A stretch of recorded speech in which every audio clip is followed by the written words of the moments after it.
Hi everyone, welcome back to my channel. My name is Moira, and for this video, I will be giving a few tips and pointers on how to find a job in the architecture industry, and also some few tips and tricks on how to ace your job interview. If you're new to this channel, hi, my name is Moira. I am in the field of architecture. I'm currently taking my apprenticeship. Some of these tips din pala are mostly architecture based, so please keep that in mind as well. This video is also the reason why I busted out my polo shirt that I have not worn in a while. Yeah, this is corporate Moira.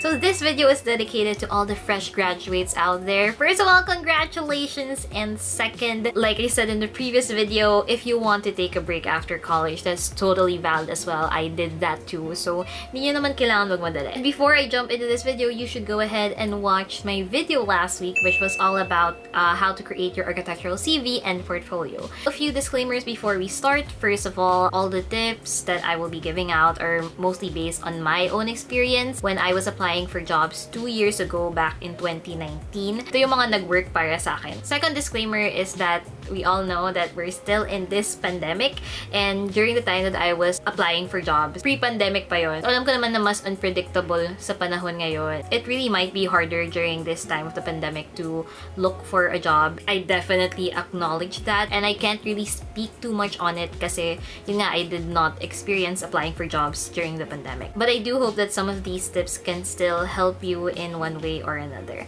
So anyways, without further ado, let's jump right into this video. Woo! So here are some things to consider before you apply for a job. First is to consider your location. You have to be real with yourself with the amount of time that you're comfortable traveling to and from your workplace. I definitely recommend first to look for architectural firms that are just within your city. Siguro mga 30 minutes travel time, ganon. If meron, diba? Para at least hindi mo na kailangan mag-commute ng pagkatagal-tagal. Basta yung travel time nyo, kailangan nyo din yun isipin. Like, okay lang ba talaga sa inyo na 2 hours kayong nagta-travel papunta sa office nyo, tas 2 hours ulit pa uwi? Kasi hindi siya masaya, guys. Pero you know, kung worth it ba yung job na yun para sa travel time na ganun. So you also have to be thinking of that as well. And another thing is kung willing ka ba if ever na mag-dorm na lang or condo para mas malapit ka rin sa job mo and nakaka-save ka ng time from traveling. Next is to consider the company size. I kind of talked about this in a previous video of mine, the story time of how I got my job. So I'll also link that down below. But basically, in architecture,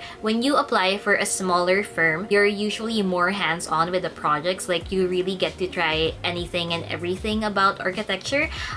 But the downside of it is that since there's less manpower, that could also mean more overtime for you. And then if you apply for like a bigger company, it's kind of less hands-on. There's a chance that it's gonna be departmentalized. So, hindi mo matatry lahat ng pwedeng gawin sa architectures. Like, for example, pwedeng sa design department ka, ikaw nagde-design. Hindi ikaw yung gumagawa ng mga technical plans mismo, yung mga working drawings, ganon. You need to consider that as well kung ano ba yung gusto mo. Me, what I did is I applied to both just to see kung saan ako mapapadpad or kung ano mga interview mag-come up para din, you know, more chances of winning. And last thing that you need to consider is the company's reviews and also their projects. You can go to like their website or their Facebook page and tingnan nyo kung yung mga projects ba nila, whether residential, commercial, mga condo or something. Kung gusto mo ba ganun yung mga hinahandle mong projects. And especially with their design philosophy and design style, kung tingin mo ba swak ka doon, ganun, kung mag-get along mo ba yung mga architects na nagde-design doon. And importante din to look at the company's reviews. With the internet now, it's so easy to just go on Google and type the company and search reviews. Tapos may mga lalabas na doon na testimonies from people who've actually worked at the company, and yun, may mga rating system, ganun. So you have to look at how they treat their employees, kung makatao pa ba yung pagtrato nila, you know, they don't treat you as machines. Could also look up the workplace attitude. Makikita mo din kung madali bang makaget along yung mga tao, as well as salary if you have concerns with that as well. You can just search it on the internet and search nyo na yun bago kayo mag-apply. Now, here are some tips on where and how to find a job in architecture. First step is you need to make a proper email address if wala ka pa. Yung ginagamit ko kasing email dati is yahoo.com. gmail.com pa. So, medyo makaluma na tayo. So, I made a new one in Gmail. Ganun. It's so easy, guys. Yun na yung official email nyo as an adult. Ganun. Yung wala ng mga underscore cute or mga underscore pretty. Then, with that new email address, you can now create accounts on JobStreet, LinkedIn, and Indeed. Now, these are the 3 websites that I really used and looked at when applying for jobs. Minsan may papa-fill up sa yung information, ganun, and also you can just easily upload the CV and the portfolio that you did para mas madali na rin. There are a lot of jobs that are there na hiring. You can definitely scan that to look at your options. Kapag lang nag-search ka, it's not always na architectural firm yung makikita mo. Usually, parang more of construction talaga eh. So, pwedeng hindi siya archi firm, pwedeng like big construction company lang siya. Which is totally fine naman. Pwede ka pa din naman magtrabaho doon. Just weigh out the options. Actually, doon ako nakahanap ng isa kong job interview sa Indeed.com. Doon ko nalaman na may opening sa isang archi firm and nakapag-interview ako sa kanila. So, now you already have some choices, but you know, you can always have more. So, another thing that you can do is to go to the company's website and go to the category that says careers. So, for example, you've searched up a company na gusto mong pag-applyan, pero wala sila sa mga JobStreet or whatever, pwede kang pumunta sa website nila. Minsan, meron silang, yun nga, category that says careers, and then you can just input like some of your personal details there, tapos pinapa-upload na nila sa'yo yung CV and portfolio mo, and then, ayun, parang waiting list ka na ganon. Tapos sila na bahala if they're gonna call you in for an interview. Now, what if wala silang careers na option sa website? Pero gusto mo pa rin mag-try doon sa company na yun, kahit na sinasabi nilang hindi sila hiring. So, what you can do is just go directly to the company's email address and then email mo sila ng CV and portfolio mo as well as your cover letter. There's really no harm in that. That's usually how people find jobs. Kahit na ma-turn down sila, there's really no shame in trying. So, yeah, that's one of the things that you can do and is very effective as well. Pero meron pa rin ibang options. Another option is to look at Facebook. Merong category sa Facebook that's like Facebook jobs. Ganon. You can just search architecture or construction, and then yun, may mga lalabas na mga hiring as of the moment. Based on experience, when I searched on Facebook, it was more of smaller firms talaga. So, keep that in mind as well kung gusto mo ba smaller or bigger company. And then, after that, may isa ka pang option. Although this option is really more for the post-pandemic world, I don't recommend it to do right now, and it's to do a walk-in interview. So, sometimes you can really just go to the company itself, ask mo kung hiring ba sila or kung pwede ka ba magpa-interview, and kung mag-yes sila, edi okay, ayos, may interview ka na. Syempre, you have to also prepare for the worst na sabihin nila, sorry, we can't accommodate you right now, which is totally possible as well. So, yun lang yung risk kapag walk-in interview. Walang guarantee na may mag-accommodate sa'yo and baka masayang din yung travel time mo. So, those are the ways on how to find a job. And if you're wondering, there really is no limit to the number of companies that you should apply to. It really depends on you. I'd say you should apply for a minimum of 5 companies. You know, para lang mag-start, ganun. That's what I did, 5 companies. And then maybe after a few days, mag-agad ka ulit ng 5 companies kung wala pa rin, and then ganun lang. I don't recommend na isang bagsakan lahat ng companies i-email mo. Kasi what if daming gustong mag-interview sa'yo, tapos mamaya same day nila lahat i-schedule. So, medyo nakaka-stress. And how would you know if mag-reply pa sa'yo yung company? Well, usually, it takes 3 working days before kanila i-contact. So, kapag lumagpas na sa time frame na yon, medyo try nyo na sa iba kasi usually that means that they're not hiring. Now, here are some pointers on how to prepare for your job interview. First and foremost is to review your architecture lessons and software programs at least a week before you start applying. Ito kasi guys, yung medyo mistake ko siya nung nag-apply ako. When I emailed companies kasi, I really was not expecting anything. As in, feel ko talaga walang mangyayari. And then, biglang may nag-text kung pwede akong mag-interview na agad. The next day na agad. And hindi pa ako nakakapag-prepare. As in, kahit man lang yung basic job interview questions, hindi ko pa nasa-search. So, sobrang crinam ko siya during that one day. Ang lala talaga, guys. Tapos, kakabahan ka pa, ganun. Madali ka na, parang, oh my gosh, paano ulit mag-AutoCAD? Oh my gosh, wala na pala akong AutoCAD. Expired na. it wasn't the best. Kaya I recommend at least a week start preparing na.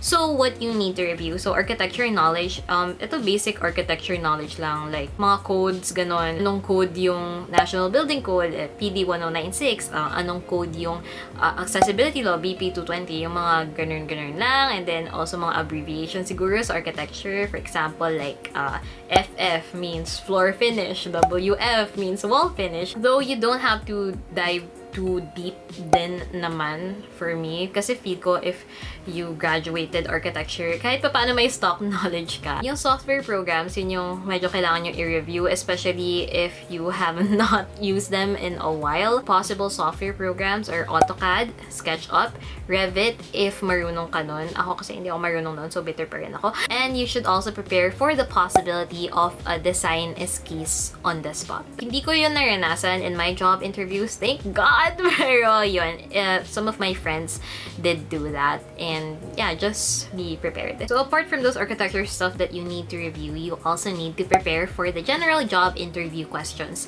Now, ito yung mga questions na kahit anong job ka mag-apply, possible na itanong ito sa'yo. So, I'll link a website down below. Nandun sa website na yun yung mga most common job interview questions that I also reviewed during that very stressful day in 2019. So yeah, talagang makakatulong siya, especially if ma-practice mo siya on how to answer as well. Huwag naman masyadong robotic yung answer mo. You still have to be a bit candid. Siyempre, hindi ko naman maiisa-isa yung questions na ako yung sasagot para sa inyo. No, ako na lang lahat. Joke. But I can give you a few tips that I also learned. So first is that when they're trying to find a negative answer, you should twist it into something positive. Ito, yung isa sa mga common questions, of course, is, what's your greatest weakness? Siyempre, paano mo yung sasagutin? Ba't ko sasabihin yung weakness ko sa'yo? Natamad ako? What you can do is just twist it into something positive. So for example, ganito sabihin mo, I really can't work in a setting where it's so disorganized. I really love to keep my workspace and my files and computer really neat and organized so I could be more productive and efficient. Ganun. Wow, diba? But still, don't straight up lie. Just make your answers beautiful or like use flowery words. Also, if the answer kinda requires enumeration, prepare 3 to 5 answers for it. So, like, yun nga, example ulit yung, what's your greatest weakness? Ako kasi, dalawa lang yung na-prepare kong weakness. Tapos, pagdating sa interview, sabi niya, ano pa? Ano pa? So, wala na ako na-prepare. So, nag-on the spot ako. Yeah, just keep that in mind. And lastly, here are some pointers for your job interview. On the day of your job interview, please do not forget to bring your CV and your portfolio as in hard copy. For your CV, I recommend printing like at least 5. And then portfolio, kahit isa lang naman. Kasi mahal din yun. And then during the job interview, don't be afraid to ask questions too. Hindi lang ikaw yung ini-interview nila, ikaw din, i-interviewin mo sila. You can ask questions with regards to salary, kung gusto mo siya i-negotiate. You could also ask work hours or mga benefits, ganon, so that kuha mo na lahat ng answers na kailangan mo. That will help you decide kung gusto mo bang tanggapin or hindi yung offer nila. And then, remember that they also want you too. Again, job interviews, hindi siya one-sided. Kung ikaw kinakabahan ka na parang, oh my gosh, sana piliin nila ako, sana piliin nila ako. Sila din, yung company, sinasabi nila, oh my gosh, sana siya na yung mapili. Sana siya na yung mapili. Hindi ka naman nila tatawagin for an interview if they didn't believe that you could possibly be a part of the company. And lastly, I just want to say that you should manifest it to the universe that you're gonna get a good job. When applying for jobs, please don't settle, don't rush into things. Alam ko namang iba-iba tayo ng situations and not everyone can wait that long for a job.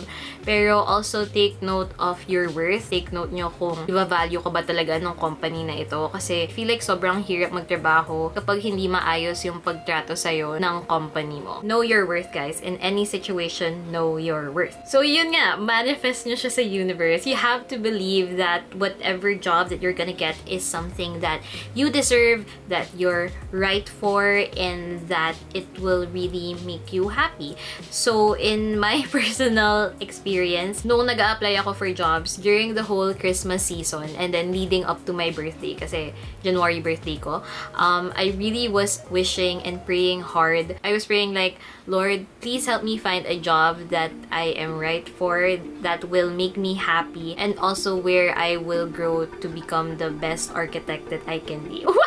And lo and behold, the literal day after my birthday, I got a text inviting me for a job interview for the job that I still have now 1.5 years later.